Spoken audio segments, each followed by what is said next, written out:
How we doing out there, world? Ladies and gents, what is good? This is the BCS After Hours. Got some of the fellas off and rolling. Hopefully everyone had a great 4th of July weekend, a little bit of a long weekend there. Well-deserved for all of you out there getting recharged, coming back into the grind and whatnot.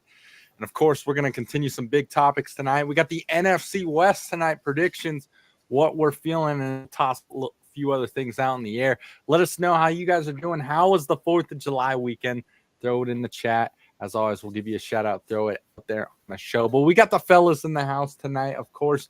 We got the Soch man in here. Soch, how are you, my friend? How was the 4th? How was the weekend? 4th was great. I mean, feeling good. I think a big understory that was going on was Joey Chestnut not participating in the hot dog eating contest. So that was huge. So the guy that won, I think they're calling it a Mickey Mouse ring, and stuff like that. And I think Joey Chestnut ate like the same amount that he did in like 5 minutes just to prove a point, like outside of the fucking competition. But yeah, it just wasn't the same. It doesn't hit the same without Joey Chestnut in there. We all know who the champ is. And I think he also just did a 200 boneless wing challenge today to extend the all-you-can-eat B-Dubs boneless wings. So anyone out there that likes, Buffalo Wild Wings, shout out to Joey Chestnut. He got you all-you-can-eat boneless for a couple more days. So that's always wild. Nice. But other than that, it was a good 4th. Had a good time. Spent it with family and whatnot. So good to be back, wrapping up kind of the last couple divisions for the NFL before we start getting into some futures and whatnot. So, yeah, feeling good. Glad to be here. 100%. Good to have you, my course and gents. Big E, WWE in the house. E, how we doing? How was the 4th?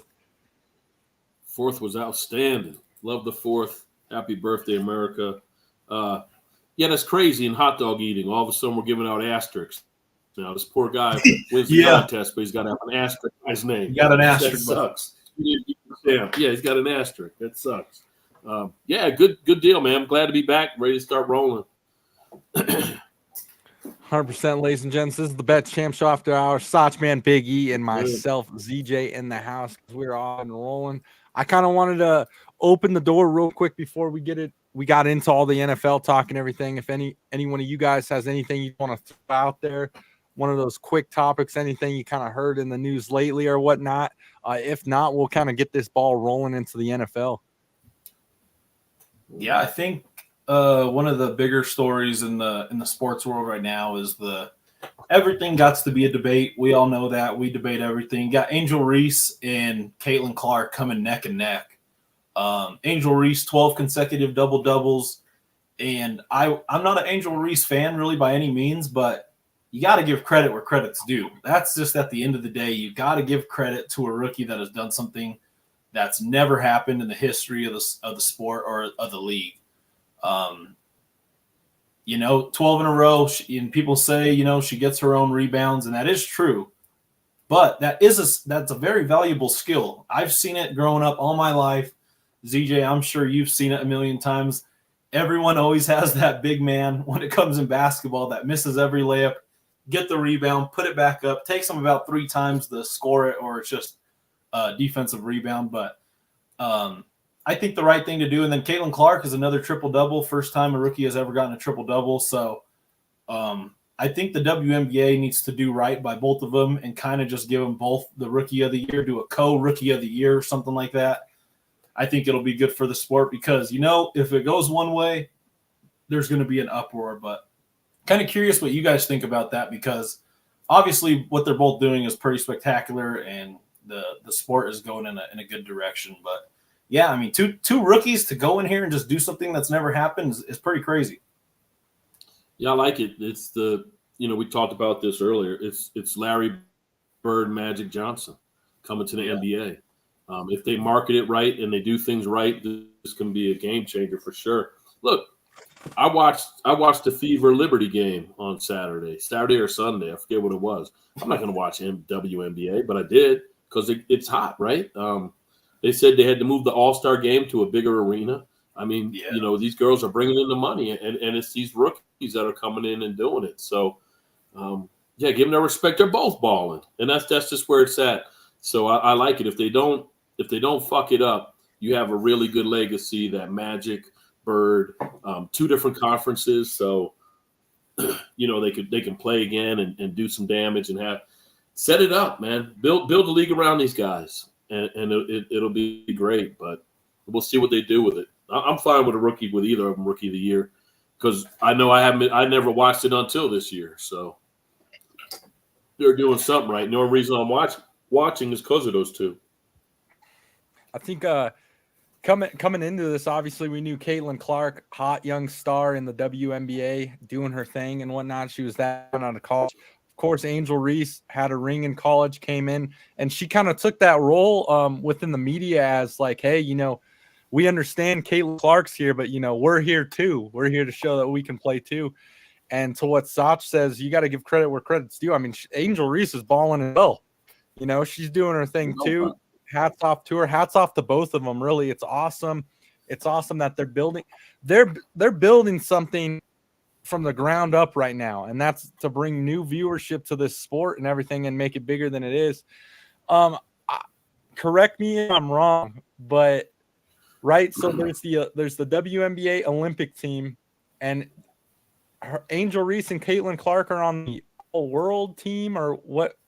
Am I misdoing it? They're on the team that's going to play in a scrimmage, the WNBA team, the Olympic team. Yeah, and I think Caitlin's on the – I know Caitlin is a standby. So if one of the girls drops out, gets hurt, can't play, I know she she was next up. I don't know about Angel. Well, hang on. And one other thing on her too. Go ahead. One other thing on Caitlin. This is 2 years in a row the Fever had the number 1 pick. I mean, she went to a team that sucks. It's her and another 4. So she's doing her thing too, but it's just a little bit harder with what she had. So I think Caitlin's on the standby. I'm sure Angel is too, but I don't know how that works. I'm sorry. I was gonna. You kind of know what I'm talking about. There's another team that's scrimmaging the WNBA team, and Angel Reese and Caitlin Clark are on it. Yeah, it's the WNBA All-Stars. Yes, okay. So that's what I was talking about. So that it's like the secondary All-Stars, because obviously all the girls on the USA team would be All-Stars, but they're just putting them together to go up against the Olympic team. Which is cool. It's cool if you're Caitlin Clark and Angel Reese, right? Yeah, you guys are quote unquote rivals for each other, but now you get to team up and take on the people that are going to the Olympics and make it a game. Make it competitive and everything. Show, hey, did they miss out on not putting you on the team? Well, they already did. They already did, no matter what. And I don't think I was here for the episode that you guys talked about it when Caitlin Clark was left off of the USA team, and everyone was kind of roasting them about leaving her off, and they're right. Even if, honestly, I think even Angel Reese too, throw both of them on that Olympic team. At the end of the day, they're saying we're just trying to make the best team possible to go out and play in the Olympics. Right. But that's not what you guys are complaining about. The whole thing about the WNBA, the elephant in the room, is literally the pay of these ladies. They're getting $75,000 a year when a guy who just graduated college can go out and make that type of money in a couple of years. Their biggest thing is they're not making enough money. And if you put both of those girls on the team, it's going to bring in more viewers worldwide. You're thinking of all the countries that are playing the USA and oh, I like that girl. I'm going to start watching the WNBA more. There's not enough big names on that Olympic team worldwide, nationally, for them to just keep both of those players off. Put them on there, get the ratings, get the money. You need everything you can. At the end of the day, a gold medal isn't going to a gold medal is not going to change your guys' salary. Right. A gold medal is not going to change your guys' salary. What we had talked about when we were doing this was that, to your point, though, is there are 2 different agencies, right? Here in Colorado Springs, you have the Olympic Center and you have the Olympic team. They're not there to market the WNBA. I understand your point of it, but when they're picking these teams, we're not hey, we're doing this to market for you guys. And that's kind of, I think, what came out of it. Of course, they should be there just because of their name, right? I think more people watch the female Olympics. The pay, I think, is going to change now that we're going to bigger arenas and more viewers. To be honest, not being mean with it, they were, or they could have played in a bingo hall. They had no attendance. The NBA was subsidizing that whole league. Yeah. But now they're making more money. Yeah, this stuff should start going and generating. But just for that Olympic piece, I think when they put that team together, they weren't thinking about how are we going to market the WNBA. Yeah. I get they're two different agencies, but at the end of the day, they're not. Every person is its own business. If you put Angel Reese and Caitlin Clark out in the Olympics and it shows their age going up against these other girls, there's going to be people from all these countries being like, hey, they can possibly be like, hey, I like that Angel Reese. I like that Caitlin Clark. I'm going to tune into their next season of WNBA, and I'm going to be a Chicago Sky fan. I'm going to be a Fever fan. I'm going to be anyone on that team they could like. And I know at the end of the day, like the ratings for the Olympics doesn't really correlate with the WNBA, but you got to think of it from a business point where all these other viewers in all these different countries are going to watch the Olympics and they're going to be like, hey, I could follow this girl her whole career. I could be a fan of all this. And you're not going to see it up front, but on the next season, then you could be like, hey, you don't think that all these girls in there can be fans of like Angel Reese or Caitlin Clark or anyone who's just in Croatia and they're just watching the Olympics and they're like, oh, I kind of like this girl. Let me watch a WNBA game next season. Let me order a jersey off the WNBA website because I like them. Like that's all I'm saying, like in terms of that. Like you have to market them when they're hot. Like you just got to do it. I like it. Yeah, listen, it's tough for me to talk WNBA because I know like maybe 8 players, just to be honest with you guys. Right. Yeah. But I'm getting more attached to it, in this from this year. And to your point, it goes back to those two. If those two weren't in the league, I'm not watching that. Yeah. I'm not talking about it. I'm not watching this. So yeah, they're game changers. They're really needle movers. So put them on there. You still got a stacked team. No complaints. 100%. Shout out to the two ladies doing their thing. Hopefully, like everyone's saying, let's get a Bird Magic rivalry-esque rivalry over there in the WNBA to make it better for years to come. Real quick, another one I kind of wanted to throw out there because I wanted to hear E's take on this. E, what do we think about DeMar DeRozan going to the Sacramento Kings? I like it. I mean, DeMar's getting paid. He's getting the fuck out of Chicago. Free DeMar Rosen, right? I mean, that guy. I think the Kings got a lot better. Exactly. Yeah, and the West is and then the East, but like we kind of talked on it, these teams are making moves, and if you're not moving, you're in the same place. You're getting passed up, and he was another piece that just came out. I really like it. I think it's going to be. They got a straight team, man. Hopefully, they can put something together, and I still think OKC is looking strong, and we'll see what goes on with Luka. But I do like it. We ended the last show last week with free DeRozan, and so he got free. He's with the Kings. I'm all for it. God bless. I think it's a great pickup. I mean, obviously, the Kings are still kind of trying to build something, but they're still a solid team without him. They're going to be a very good team with him here. Sabonis, De'Aaron Fox. Now you got DeMar DeRozan over there, who is just insane. And then again, to what you was kind of starting to say, it just goes to show like the West is fucking stacked. Like, the West is an absolute gauntlet. Like you really got to get through it and everything because it's anyone's game over there.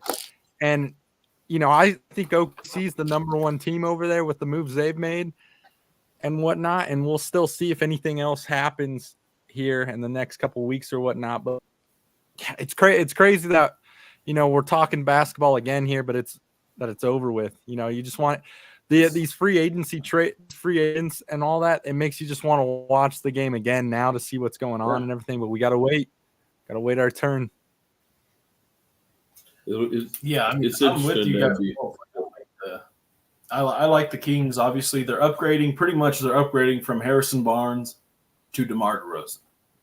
In anyone's book, that's an upgrade. Like no matter what it is, no matter how much you're paying them, they've been close once. They lost to the Warriors when they won the title, and then they got bounced, last year. But it's obviously an upgrade. You still got De'Aaron Fox, who's with the fastest point guard probably in the league. You know, he could score 40.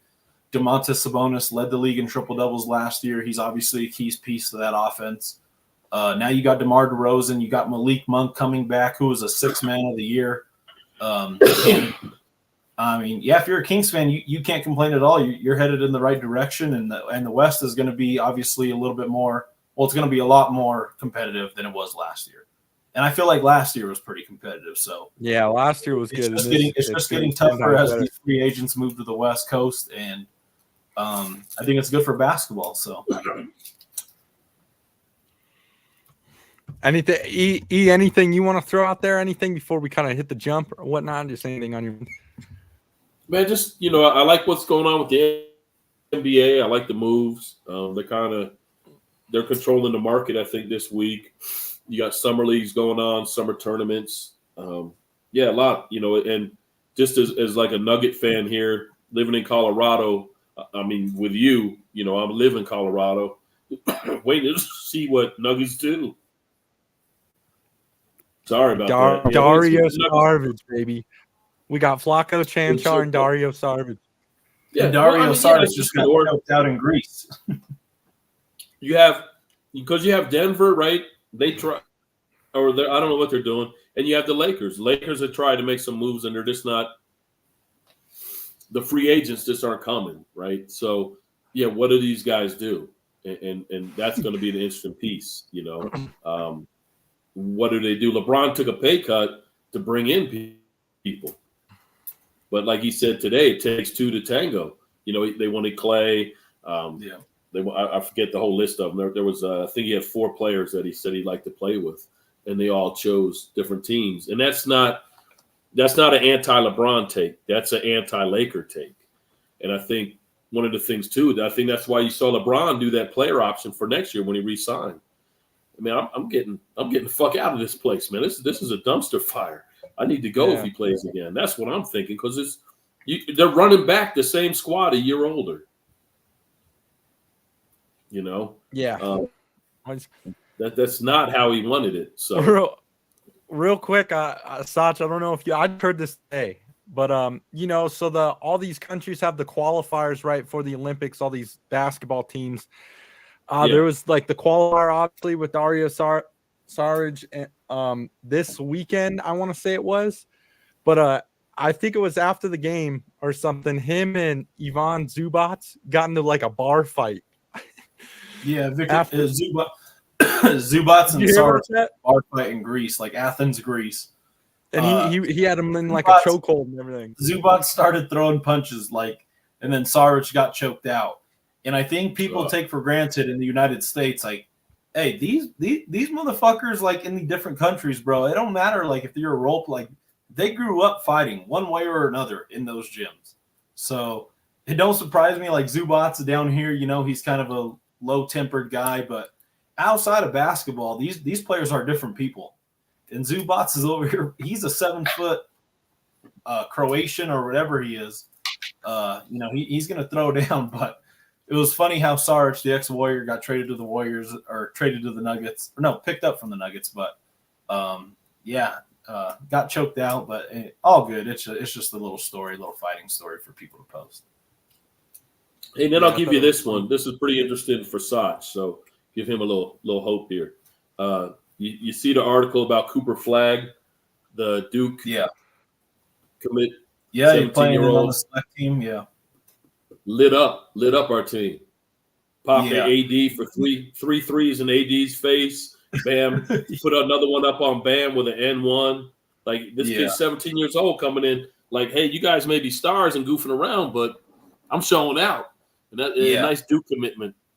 No, so Cooper Flagg, he reclassified to go to college a year sooner. So he technically is supposed to be a senior in high school this next upcoming year. And now they're throwing him in the mix on the select team with all these NBA players. And you already know when you watch this stuff, like, Cooper Flagg has everything like that you want an NBA prospect. He can shoot the ball, drive the ball, he's lengthy, play defense. And, like, if you don't think that Krzyzewski in that Duke culture is like, hey, put this guy in there. made a call to Steve Kerr. Like, so it's good to see. It's good to see as a Duke fan. I mean, we see this. I love to see it. He's getting good reps in against the USA team, but I would take him like playing good with a grain of salt. He's making shots. He's just making shots out there. AD and all those guys, they don't have no tape on them. They're not going 100%. You know, they're kind of doing the motions. No. Yeah. Getting their feet wet, but yeah, I mean, it's still no matter what. Though. If they're getting their feet wet or not, like he's out there to prove a point to tell these dudes like, hey, 1 year. Cooper Flag he's 20 feet legit. tall tonight. He's 20 feet tall after what he did. Oh tonight. yeah, he walked out and I got it. These guys aren't, like you said, they're not really trying to bust me, but I got mine off. That's what he's saying. Yeah, I got mine. 17. And he's running that team like it's my fucking team. Like he's running it like, hey, it's my show.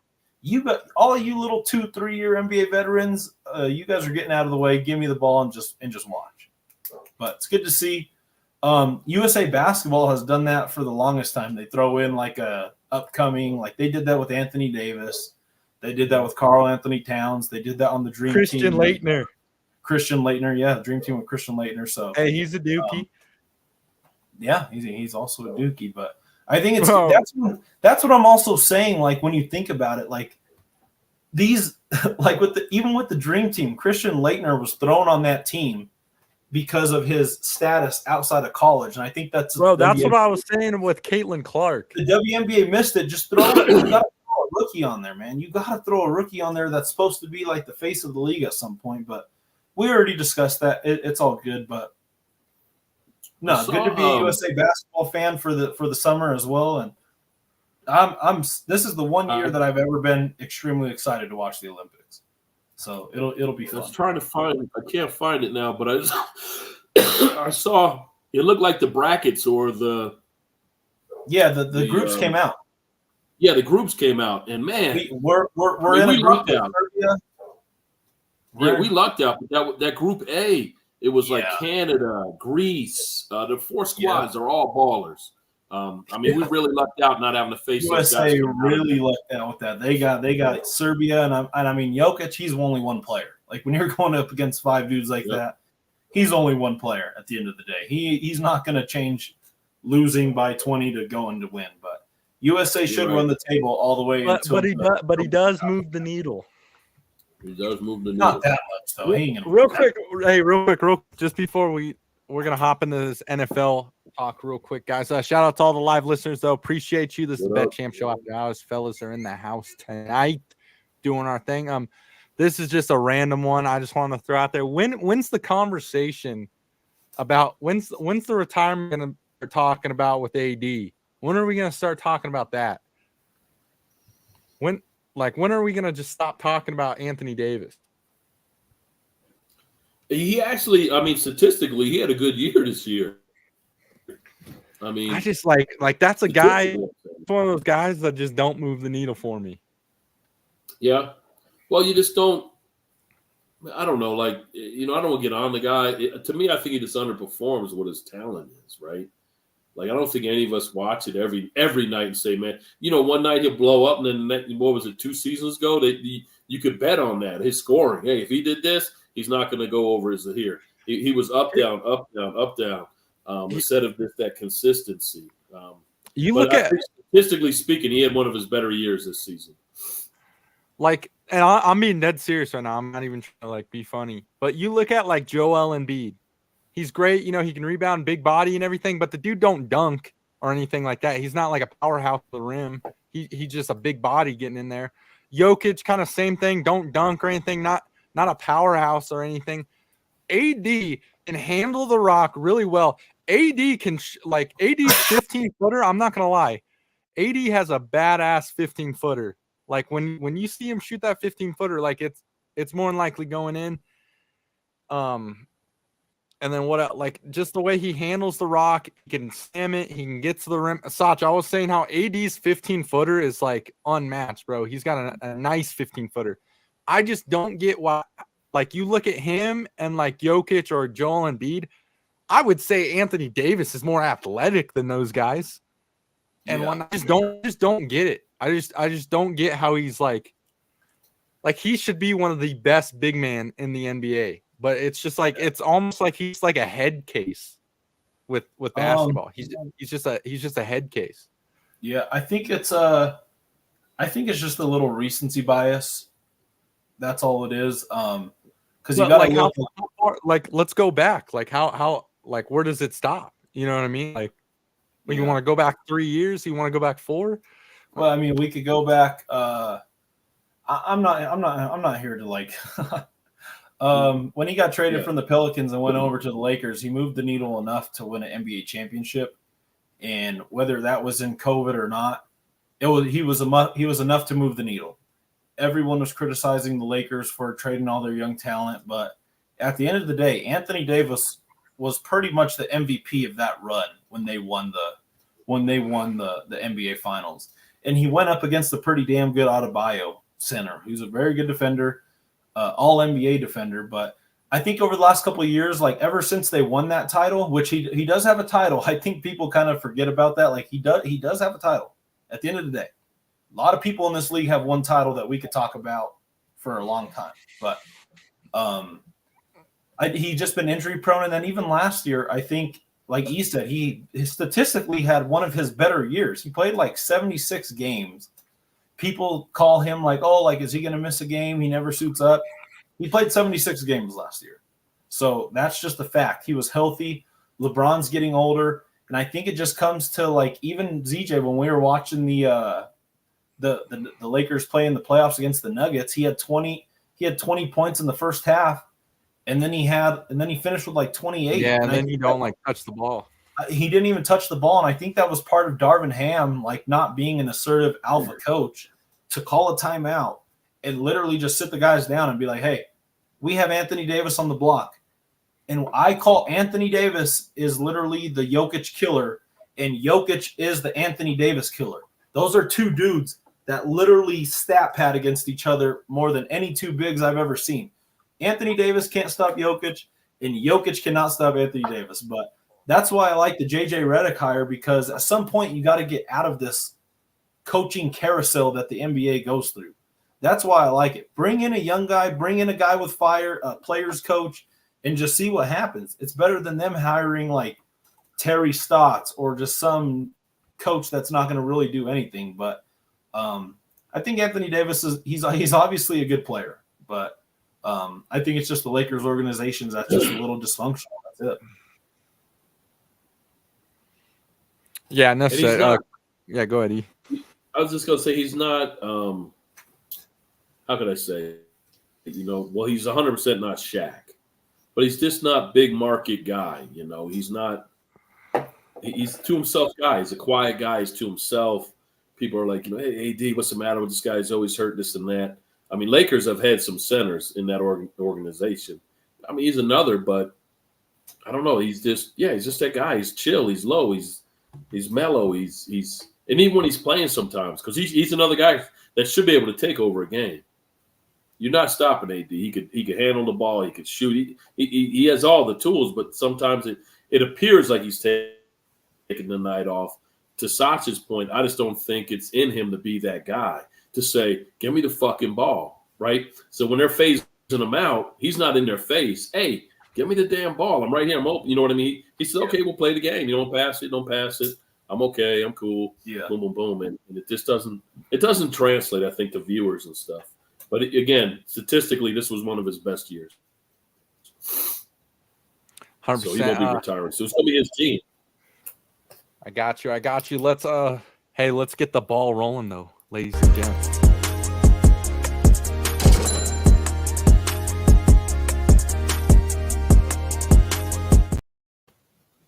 Guys, this is the BCS After Hours. You got the fella in here. We're going to move over to some NFL. Shout out to all the live viewers and listeners. Guys, if you have any questions, any comments you want to throw out into the show, put them in the chat bar down below. We'll give you a shout out as always. No wit night, so we're going to put out the signal and everything. Hopefully the guy's okay, but that is quite all right because we are getting into the NFL NFC West tonight, guys. Predictions and who our MVP will be coming out of this. Had a lot of these the last couple of weeks with some of the other regions and everything, and we're going to go until we finish the full NFL slate. But we'll start it off nice and smooth tonight, ladies and gents. We'll start with the L.A. Rams. Ooh, let me switch that Yeah, up. so I mean, the Rams, obviously Aaron Donald is not on the team anymore. That's the big news of the offseason. Right? He retired. Yeah. Yeah. He's Okay. done. I saw E say, I was like, oh shit. No, he's done. No. Oh, so Aaron Donald retired. I just wanted to make sure that really happened. They still got Matt Stafford, who's obviously a Super Bowl champion. Cooper Kupp, Puka Nakua, Karen Williams. They got a couple guys. Boston Scott, I think, is on the roster from the Eagles. They got a good offense. They got a solid offensive line, but the defense is where I think the issue is going to lie. And I'm not quite sure they're not going to. They're just a middle of the pack team. Cooper Kupp has had injury problems the past 2 years. Matt Stafford has had injury problems the past 2 years, but I still think they're going to be a middle of the pack team, around 500. Schedule isn't too hard. Just looking at it when you look at their roster, I think they can handle a lot of the teams. So I got them winning about 8 games this year, 8 to 9 games. I think they're going to be solid. I think they're just going to hover around that mark. They're going to lose games. They're going to win some games. They're going to lose games that they should win, and they're going to win games that they shouldn't win. I think they're just going to be an up and down 500 team where you don't know what the hell you're going to get week in and week out. And then especially with those injuries and how old Matt Stafford is, he can't take those licks like he was taking 2-3 years ago when he first joined. So I got him at 8 wins. Nice, man. I not to win the division, but just as a team, I love the Rams. I love the Rams with Coach McVay. I think they play their ass off. I think they're going to win more games that they shouldn't have won this year. I'm going to put them at 9 because of that. I think they're going to win at least 2 games that everyone will say these guys shouldn't win. That coaching staff, I mean, what they get out of those guys and then their scout team, to your point, look, Puka Nakua wasn't on anybody's radar. You know what I mean? And they were high on him, yeah. And then the same thing, who's the other with the beard the year before, the receiver? Cooper? I can't remember the name. Who's the receivers? They're the main guy. Cooper Kupp. Yeah, Cooper Kupp. Cooper Kupp was. I mean, they snatch up they go out and they find these guys and they just fit in and they're almost automatic replacements. You know, when Cooper got injured this year, Puka stepped up. And you're like, who the fuck's this guy? BYU? What the hell? And all of a sudden, and they get volume.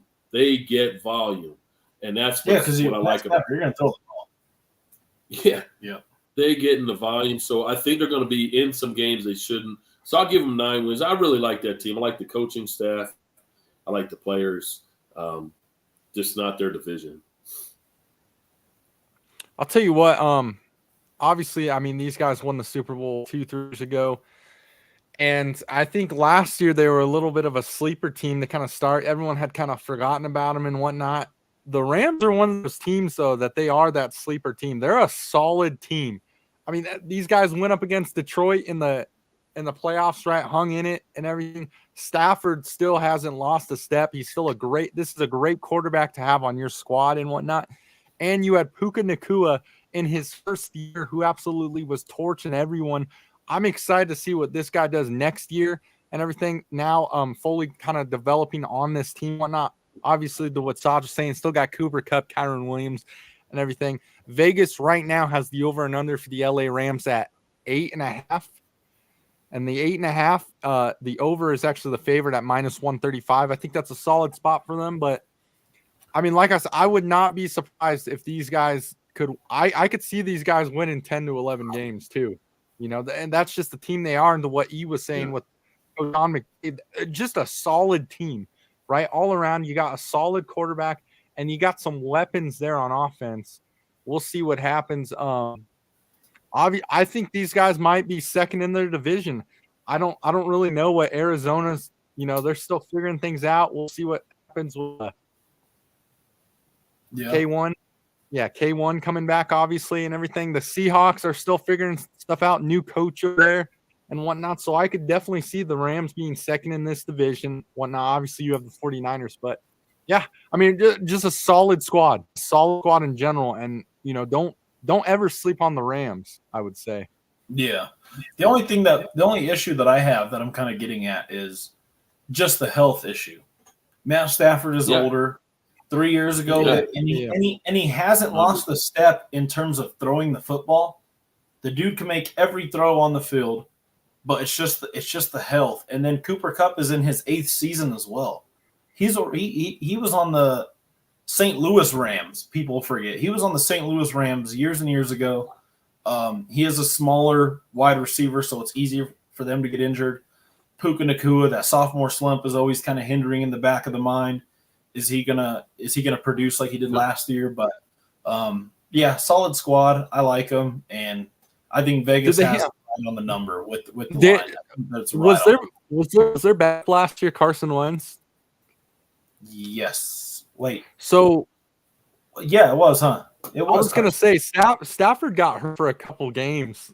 Yeah, he was out for like a month. That's what I'm saying. But to what we're talking about, that's how. Yeah, and then they got Garoppolo. They're just a solid team though. Still, with Stafford being out last year for a couple games and everything, how much they still made it to the playoffs and whatnot, going up against Detroit, obviously. Just tough. You talk about one of those like you look at a team like the Steelers as well, where they're not going to win pretty, but they're going to win games. That's kind of like the Rams are at too. You're going to see the Rams win some games and everything. Yeah, absolutely. We'll get on next. No, obviously we'll go into this one. We'll see what happens. You got K1 coming back and everything. I think that's obviously the big story over in Arizona. No Witt tonight. Surprise, he'd be going off on this one. But obviously we'll go into the Arizona Cardinals. Go ahead, E. Start this one off. You're on mute. Mute. Oh, E, you're on mute. Arizona. I think offensively, they're going to be okay. It's the 20-year anniversary, so that's kind of cool. 20 years ago, 2004, they drafted Larry Fitzgerald. 2024, in comes Marvin Harrison Jr. Man, I mean, this guy, in my mind, what I'm saying, he's an alpha of the receivers. So that's nice, right? You got McBride as well, but man, I just don't like the quarterback, man. You can't. If I have to put in a contract that you got to study the playbook, you're not in this game. You're not in the game to win, to play. You're just here to make some money. And I'm not. I guess I am attacking the guy, but I've never heard of that, right? Maybe you guys have before. I've never heard of a player have to have that. So he's the head of the team, right? He's the head of the snake. He's the head of your team, and you're only going to go as far as he goes. So plus tough division. I'll give them 5 wins, but I think they're going to be an over team. I'm going to play a lot of overs on their team total, but I don't see what's going to be going on. So. Yeah, I got them finishing last. I'm kind of where he's at too. There's been a lot of times where I've really wanted to like Kyler Murray. I really have. Like I've wanted to like him, but it's just there's always something that seems to be going on with him, and he just from the outside looking in. I'm not saying this is who he is or whatnot. He just doesn't seem like he's the quarterback who wants to win. And everything, like wants it bad, like he wants to play, but does he want it that bad? I don't know. We'll find out this year. Obviously, this year is going to be a redemption. Huge threat over there they got a solid offense, like you was saying. Obviously, they picked up Marvin Harrison Jr. draft, which is I'm excited to see him play and everything. That was the best wide receiver coming out of this draft. A lot of people are saying he's one of the best wide receivers in a draft.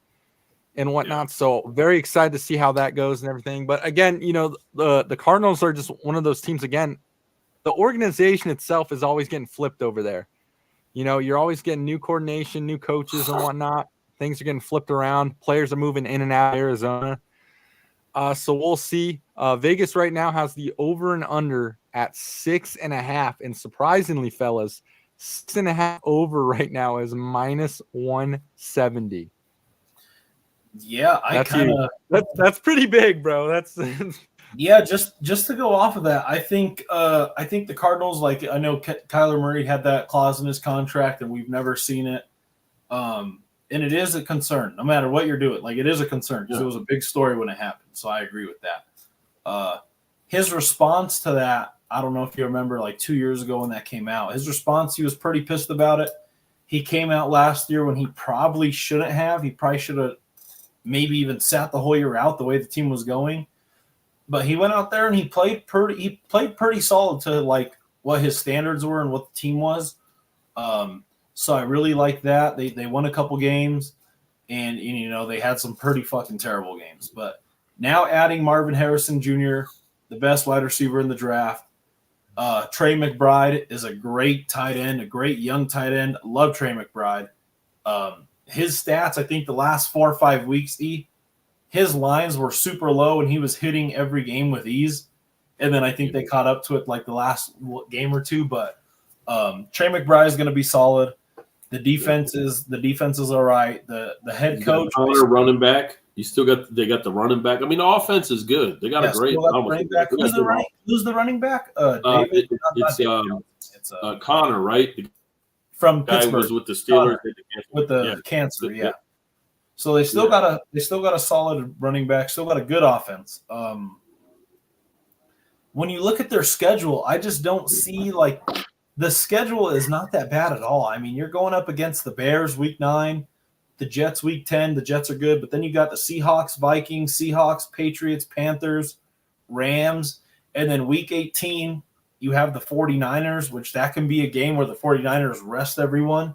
You always have to look at that last game of the year, and you want the hardest game on your schedule to be the last game of the year because that could be an easy win for you no matter how the division's turning out or whatnot. So I have them winning 7 games this year. I think they're going to get that pretty easy. Kyler Murray is still a unbelievable Pro Bowl quarterback when he's healthy. Not obvious. I got them winning 7 games, so I'm not too high on them. I'm not saying they're going to win the Super Bowl. They're not going to make a deep playoff run, but I think this team is set up good enough to win 7 games, and that's what I'm going to have them as, about 7. I like it. Yeah, I mean they're up there right now. They could really go either way. Yeah. Like I said, I want to see Kyler Murray be good and everything, a full season and whatnot. But this is his redemption year, right? This is his redemption year. So we'll see what happens. Yeah. Absolutely. All right, ladies, shout out all the live viewers and listeners. Appreciate you guys being here. Throw a question or a comment, anything you want in the chat. We'll give you a shout out and get the ball rolling. But next up, we got the Seattle Seahawks. Seahawks. Go ahead, E. Geno. Okay. You got Geno and Penix. You got a new coach. This is what I think is going to play out for the Seattle. Wait, Geno and Penix. Didn't Michael Penix go there? No, he went to the Falcons. My bad. Okay, my bad. Okay, see, I was dreaming. Still got the Geno. New coach. The schedule. This is what I think is going to play out is schedule-wise. Just look at that schedule. They got a tough schedule, and it's front-loaded, I think, with wins. And, they start off their first – They play Denver week 1. Correct. Their first 5 games. You have Denver, New England, Dolphins, Lions, and then the Jets. Realistically, probably go 3-2 out of that. Right, so they're starting off on fire, but then, man, it's just a murderer's row. San Fran, Buffalo, Rams, San Fran. Get Arizona again. You have the Jets. I think the team's just going to be where they always are. They're 8-win, 7-win team. That's not going to, in our term of the day, it seems to be move the needle much in that division. They're going to get theirs. They're going to be a 500 ball club, and that's where I have it. They're going to start off hot. So if you want their under, wait till week 5 because that number is going to keep going up, especially if they can start at 4-1, pound their team total under, and see how that goes. But I don't know. They just don't impress me. They lost Pete Carroll. We'll see, right? That's just my take. Go ahead, Sach. No, I kind of agree with you. I think that I'm just not bought into Geno Smith as a quarterback at all. I just don't believe in him to really move the needle in terms of winning a lot of games. He's gonna make the throws. He's gonna make the comeback. He's gonna do maybe one or two of those a year. Like you said, not being with Pete Carroll, that's a big problem. And then Pete Carroll moved to the front office, so he's still going to be in the organization. But I'm just not bought into this team whatsoever. They got Kenneth Walker as a running back, solid. DK Metcalf, solid. Geno Smith, solid. But it's just an underperforming team year after year after year. You sign Geno to this big contract when Russ leaves, and it really gets you nowhere. It really gets you nowhere just because the dude played 6-7 good games 3 years ago. But looking at their schedule, exactly like E said, they have a light schedule those first 5 weeks. They can easily make it out 3-2 or 4-1. But then you're looking at the Niners, you're looking at the Bills, the Falcons, you're looking at the Rams. If the Rams are who we think they could be, that's going to be 2 losses, even though Seattle kind of does have their number in years past, but they don't have Pete Carroll. And then you're looking at the Bears, the Vikings, the Packers, the Cardinals twice right after that. I have them at about 6-7 wins. I don't really see them going above and beyond expectations at all. Geno Smith, I just think I just don't believe in the dude, and that's what I'm just going to keep standing on. He can get this big contract year after year or extend whatever he wants to do, but he's just not the guy, I think, moving forward. Good quarterback, but he's not going to be a 9-win quarterback in this league. So I got them at about 6-7 wins. Oh, man, it's like Geno's first year right after Russ left. He played really great. He played really good. I think he threw 30 touchdowns.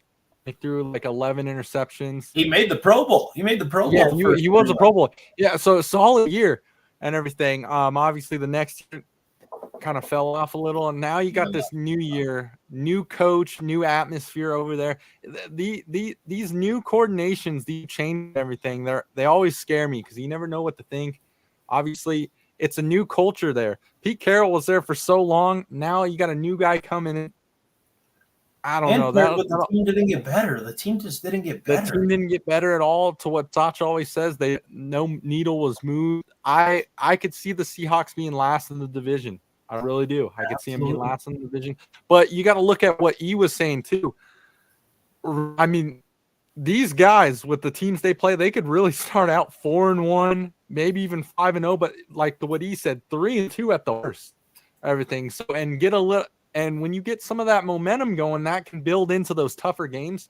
So they got the real sure start to be a good team and everything and get the ball rolling. We'll see what happens. Right now, Vegas has the over and under at 7.5. 7.5 right now, which I think is pretty solid. However, this one, I think I might go with the under on this one at plus 110. What thoughts, fellas? I think we're all in on the under. Yeah. In that case. We're all on that under. I agree. Yeah. And they got Sam Howell as a backup, so that's also kind of scary. Like if Geno Smith goes down, Sam Howell, we seen last year on the Redskins, he's a guy that can throw the rock, but he'll sling it. 2 gunslingers, Geno can sling it. But when you look at the stack of the quarterbacks, you're not taking them over Brock Purdy and the Niners. That's kind of a dual thing. You're not taking him over Matt Stafford. And I honestly think K1, when he's playing good football, I'm not taking Geno Smith over Kyler Murray. So he's the worst quarterback in the division, in my opinion. Solid quarterback, but team didn't get better, and you're moving around the head coach. I think it's just a recipe for disaster. Everything has to go right for these guys to win 8 games. Give me the under all day long on that. But like E said, also a tip. Week 5, I wouldn't bet these dudes at all before the season. Wait till week 4 or 5 when they're hot, starting off hot, and then they just plummet down because they got a gauntlet the rest of the way. Pound that under. Yeah, I'm with you guys. We'll see. They're interesting. Kind of see where they go. New head coach and whatnot. We'll do the last team in the NFC West. Mr. Irrelevant himself, Runners up last year, we had the San Francisco 49ers. Here we go. I'll start it again. I got them 11-6. This is a fucking, excuse my language. This is a hard schedule. This is a tough schedule playing out for them, and they're the number one team in the NFC, so that's what you'll get. They're still going to win the division. I think I put the Niners. The Niners are with where we had Boston in basketball when we're going through the season. Listen, all right, we know you're going to win. We know you're going to win your division. You know you're going to go. You got to get a Super Bowl, bro. You got to get a Super Bowl with this team. The window's closing. What you do in the regular season doesn't matter. You've won enough division titles. It's time to step up. And my problem with that is Mike Shanahan. I don't think you're going to win. I don't know what he does, but we go back to last year's Super Bowl, right? And he did this with New England and Atlanta. But and I don't have the numbers up, so I'm not exact on them. But I know McCaffrey was killing it in the first half of the Super Bowl. He was killing it. The Chiefs had no answer. They come out the third quarter, and their first 3 possessions are 3-and-out punts passing. It's like, why did we stop running the ball? This guy was going over 100 yards. This was easy peasy. All of a sudden, he turned into like Professor. He outcoached himself. Yeah, that's what I'm saying. He's like, hey, I got to prove I'm smarter than everybody. They had the game. They had the game. Yeah. Literally. But you're watching it like, man, we're back Atlanta, New England again. What are we doing here? Stop trying to be so smart. And so what I learned from that was he didn't learn anything out of that. And then, gosh. So they'll get there. They'll win their division. They'll get back to the playoffs. But they got some disgruntled players, with Ayuk and some other stuff going on there as well. They're another team another year older. Kittle's going to stay healthy. Ken Debo stay healthy. But there's still enough to win the division. So give me 11-6. Yeah, I pretty much just agree with E. They're going to win their division. We know that. Still pretty much the same squad. And the squad is the one that got you to the Super Bowl. So you're staying with the same squad. You extended Christian McCaffrey in the offseason, so he's going to stay there a couple more years. Debo is pretty much the big one. But I think even without Debo, this team is still pretty damn good. Yeah. Because Debo's not the best route running wide receiver. He's not the best hands wide receiver downfield.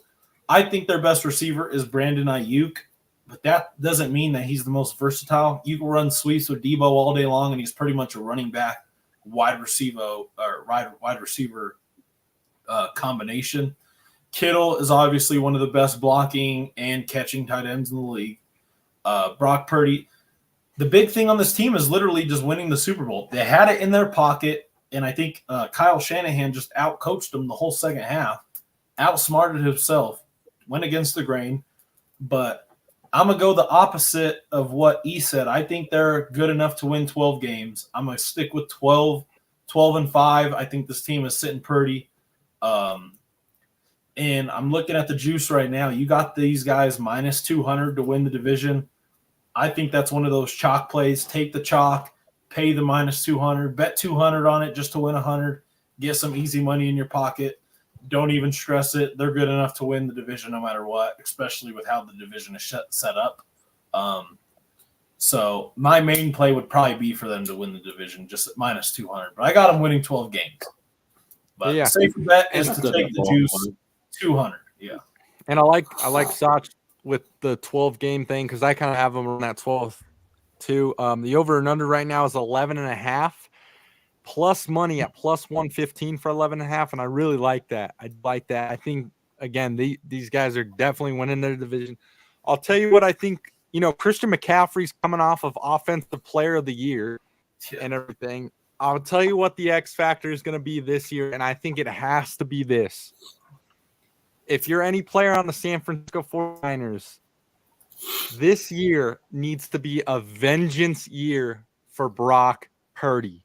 This is the year where you step up actually in the quarterback role and you're more than just, a dish out guy. This is where you show your leadership and your ability to win games. a vengeance year for Brock Purdy. You got to be the X factor here. They're a great team, but he's a dish and dump guy right now and everything. He makes some special plays. I'm not saying he doesn't, but you got to get the leadership going in the quarterback position. I think that's the missing thing. You need a guy who's going to now start to get on you, and I think he's gotten comfortable in the role and everything. I love him as their quarterback. I really do. He's got a lot, got more prove out of himself, and I think he knows that. But he has got to be the X factor this year, more than just dink and dump and everything. But I'll be over at plus 115. I really do. I mean, they got a somewhat of an easy division and everything. They're absolutely stacked when it comes to offense. You can't argue that at all. We talk about injuries and everything. Hopefully nothing like that happens. But if one of these guys gets injured, I mean, they're still stacked. Yeah, they're still stacked. And Christian McCaffrey is just on an absolute mission still and whatnot. So I love it. I love it. Cool. Old boy got married though, son. Yeah, he got married. He did get married. He got married. But he offensive player of the year. Offensive player of the year. And bold take, she's knocked up. She's knocked up this year some way somehow. And people always say when a man has a kid, there's nothing scarier than a man with a kid on the way. So I think that might be good for McCaffrey. I don't know, but like we've been saying, like even the defense is still stacked. You still got Fred Warner. You still got all these dudes. What was the linebacker that got hurt last year? The Hawaiian last name linebacker. I forgot his name. The one that was running on the field towards Achilles? Yeah, he was jumping on the sidelines. Yeah, bro. He just fucking went down. Yeah. That sucked. He just went down randomly. And people don't look at that shit that happens. Like that's a big blow to happen like in that time. And I think the Niners have just been riddled with little shit like that, whether it's McCaffrey, Kittle, Debo, even Brock Purdy, like when they were in the conference or the conference championship 2 years ago with his elbow. I mean, this team is so close to making it happen, and everyone is getting older. They're a year older, but it's also a good thing because Brock Purdy has another year of experience under his belt. I think this is going to be the year where Kyle Shanahan kind of like you have to let the guy fucking be a quarterback some way or another.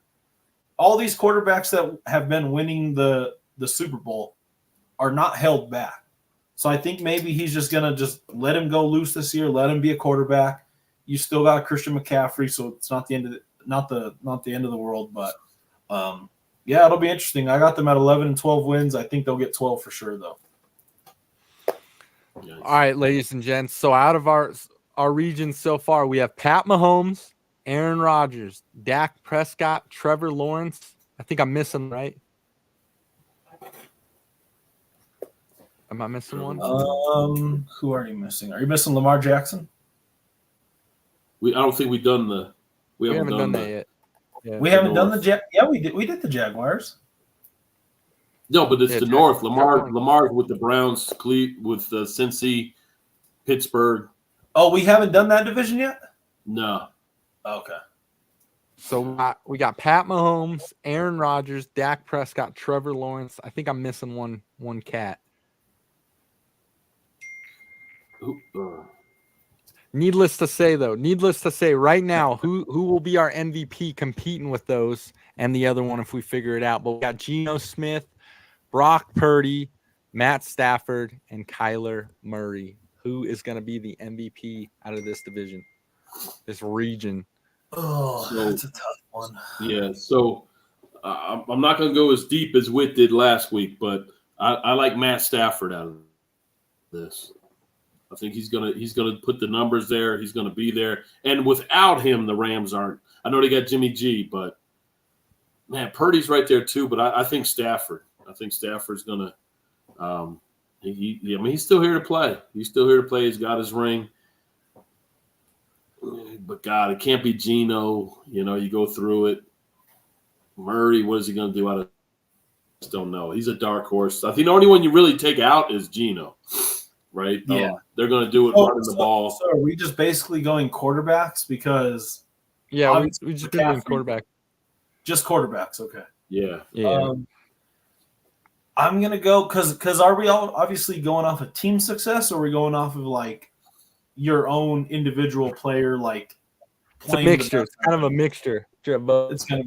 I'm gonna go with a dark horse. I'm gonna go with Kyler Murray. I think Kyler Murray. Yeah. I You think were on Kyler him from the jump. But I think Kyler Murray, the way that the team is set up and the way that like he's plummeted down, people have forgotten about him completely. So I think if he rises to the occasion, if he wins 9 games this year, which is not out of the realm of possibility because they got a solid offense.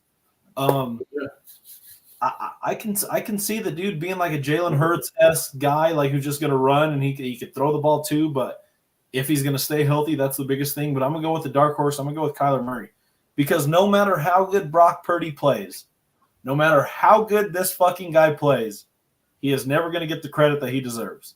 Yeah. Because of how stacked the team is and how he walked into that situation. So I'm going to go with Kyler Murray. I think him and Marvin Harrison Jr. are going to be great. We saw Kyler Murray with DeAndre Hopkins when he was at his peak, when he was over there. Harrison Jr. is obviously an NFL ready wide receiver. I'm gonna go with Kyler Murray. I think he's gonna play the best. I think he's gonna play the best out of all of them. Doesn't mean that his team's gonna be the best, but he's gonna play the best out of all of them. We're gonna have to figure out how we're doing this because we're all of us are on the opposite direction, and I'm going with vengeance this year, baby. I'm going with vengeance. I'm going with Brock Purdy. Take the leadership role. Step up to the plate. Let's get this thing done, baby. Let's get it done. You're running out of time and whatnot. Unleash yourself. I'm going with Brock Purdy. All the weapons he has and everything. It's not just the team making a step forward. It's him making a step forward as well in the position that he's in and everything. But I'm rolling with Mr. Irrelevant, baby. It's not a bad play either. It's not a bad pick. How you boys want to do this? Because we got 3 different answers. Do we got to ask Whit? Yeah, it's gonna go down to Whit. Whit will probably take Murray. That's his boy, but we'll see. More to follow on Thursday. Let's see. We got Whit's voice. We got like. Do we get Whit on the horn? I'm calling Whit. Yeah, get Whit on the horn. Whit on the horn. There you go.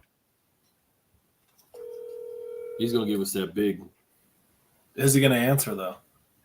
Oh, he's gonna answer like I'm just on the couch. Laid back. Hey, yo, Whit. What? You're live on the BCS After Hours show right now. We got a debacle. Oh shit! And I'm on only voice only. No, they can hear you. Yeah. But so who's going to be the MVP of the NFC West quarterbacks? You have Geno Smith, Kyler Murray, Matt Stafford, and Brock Purdy. Who's your pick?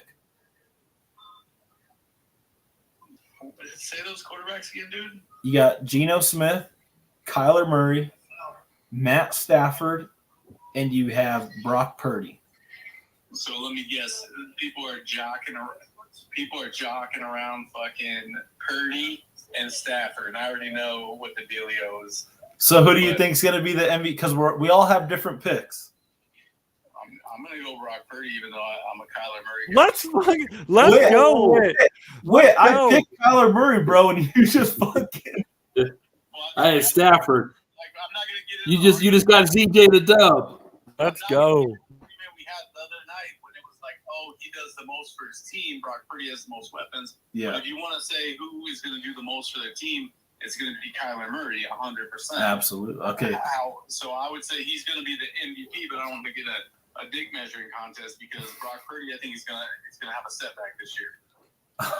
And Enough said, baby. They'll still call him the MVP because the Niners they'll win the division. Okay. So well, there we have it. That's all we needed to know from you. Appreciate your time. All right, Whit. Catch you Thursday. All right, I'll talk to you later.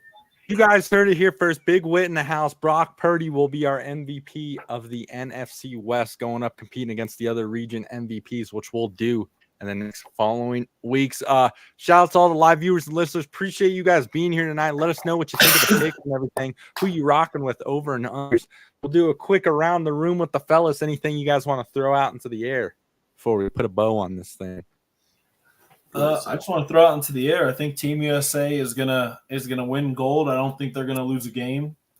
We're all Team USA at the end of the day. That's all one team that we're all on. But I'm really looking forward to the Olympics, and I don't know. I'm just ready for just any sort of basketball. I don't care what the fuck it is. If it's Olympics, WNBA, we're all still watching.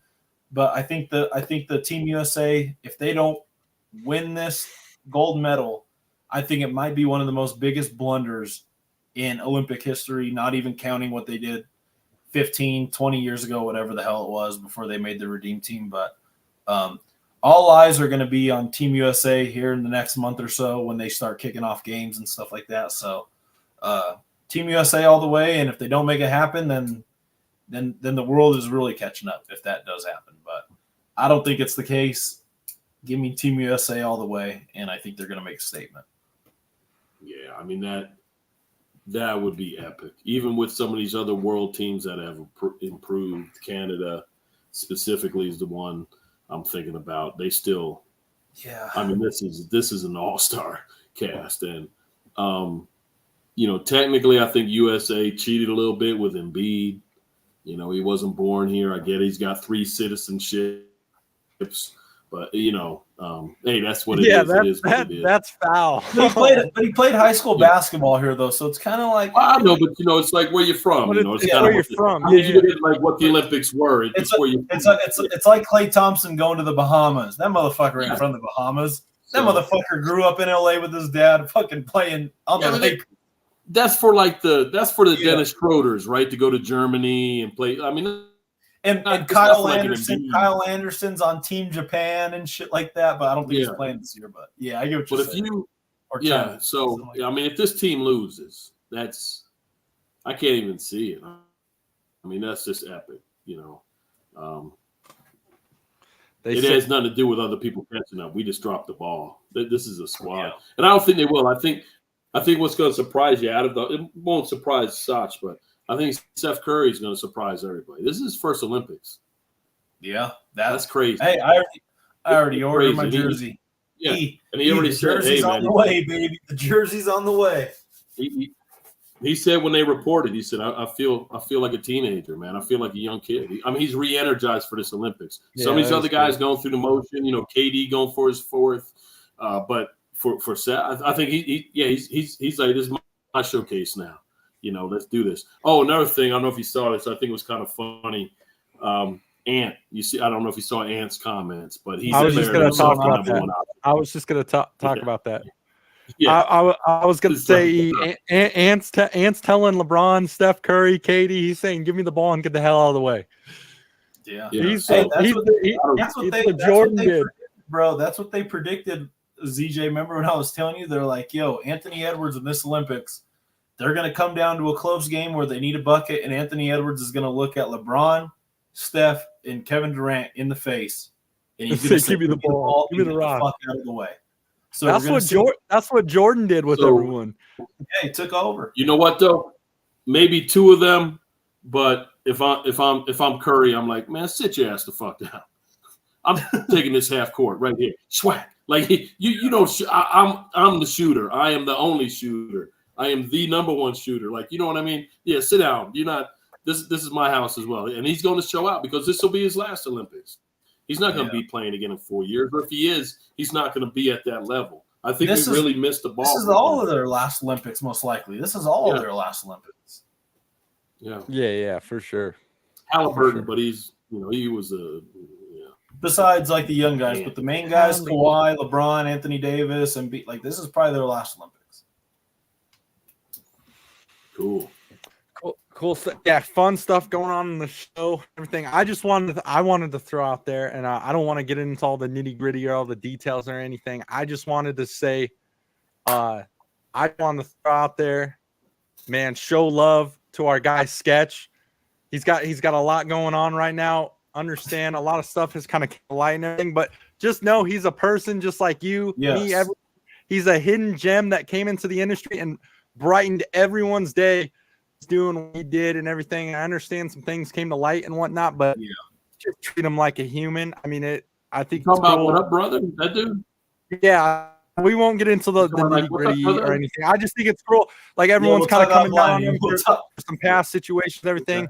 Leave the guy alone, man. I mean, he's a human just like you and me, like I Leave the said, guy alone. everything. You know, he came on here to bring light to everyone and make everyone Go happy. through life with sympathy. Go through life with sympathy and love, man. That's all it Absolutely, is. absolutely. A little So grace. shout out our guy. Have some grace. Shout out our guy. Shout out our guy. Sketch hashtag save sketch. Appreciate all the fellas being in here tonight. This is the Bet Champ Show after hours, baby. Monday, and we are out. Peace.